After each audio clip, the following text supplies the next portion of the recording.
In today's video, I'm going to teach you how to add Mailchimp in Framer. Start by opening your Framer project. With your canvas visible, head to the Insert menu. If the panel doesn't open on the first click, click Insert again to reveal the full library. In the library, scroll or search for the Forms category. This is where Framer groups pre-built form blocks and integrations. Select Mailchimp from the list. You can click to place it on the current frame or drag it onto the exact spot you want on your page. With the Mailchimp form selected, use the right-hand Properties panel to configure it. First, check Interactions. This controls what happens when someone submits the form.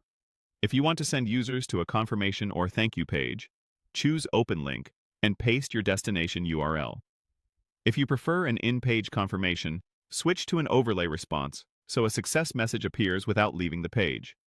Either way, pick the behavior that best fits your flow. Next, adjust size so the form fits your layout. If your page uses a grid or a fixed width content area, match the form's width to that container to keep spacing consistent across breakpoints. Open Overlays to refine how success and error messages look and behave. This helps users clearly understand whether their subscription worked. Then set the cursor to a pointer for interactive elements so it feels clickable and accessible. Move to Styles to tune typography, colors, borders, and radii so the form matches your brand. Keep contrast high on labels, inputs, and the button for readability.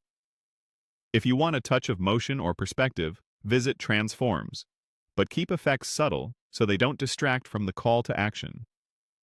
Now personalize the fields. Update the email input's placeholder text to something clear and concise, and confirm the button label reads, subscribe or your preferred wording.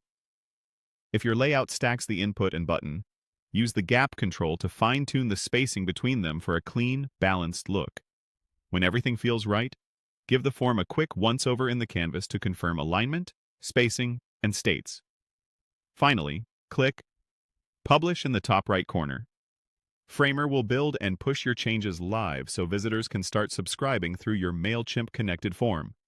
That's it.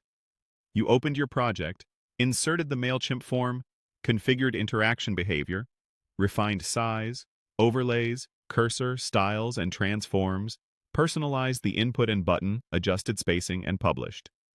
Follow these steps and you'll have a